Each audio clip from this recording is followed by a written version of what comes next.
Dr. Kornbluth, Yes. at MIT, does calling for the genocide of Jews violate MIT's code of conduct or rules regarding bullying and harassment? Yes or no? If targeted at individuals, not making public statements. Yes or no? Calling for the genocide of Jews does not constitute bullying and harassment? I have not heard calling for the genocide for Jews on our campus. But you've heard chants for intifada. I've heard chants, which can be anti-Semitic depending on the context, when calling for the elimination of the Jewish people. So those would not be according to the MIT's code of conduct or rules? That would be investigated as harassment if pervasive and severe. Ms. McGill, at Penn, does calling for the genocide of Jews violate Penn's rules or code of conduct? Yes or no? If the speech turns into conduct, it can be harassment, yes. I am asking specifically calling for the genocide of Jews. Does that constitute bullying or harassment? If it is directed and severe or pervasive, it is harassment. So the answer is yes.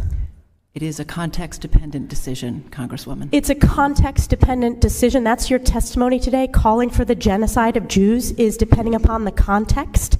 That is not bullying or harassment. This is the easiest question to answer yes, Ms. McGill.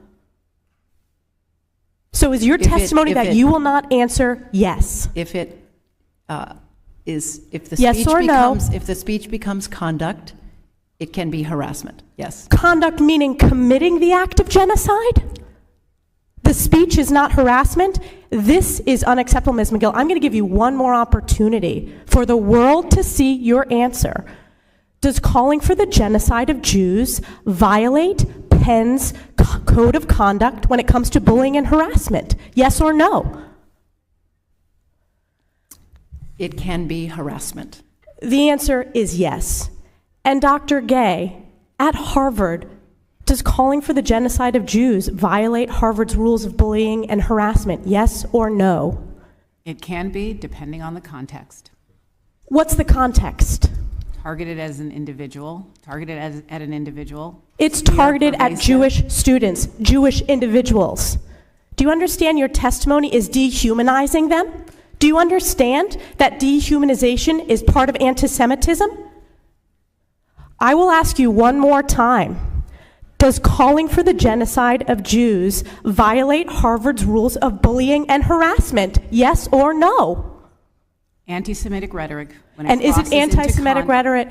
Anti-Semitic rhetoric, when it crosses into conduct that amounts to bullying, harassment, intimidation, that is actionable conduct, and we do take action.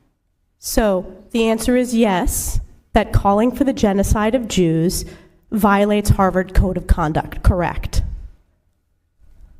Again, it depends on the context. It does not depend on the context. The answer is yes, and this is why you should resign. These are unacceptable answers across the board.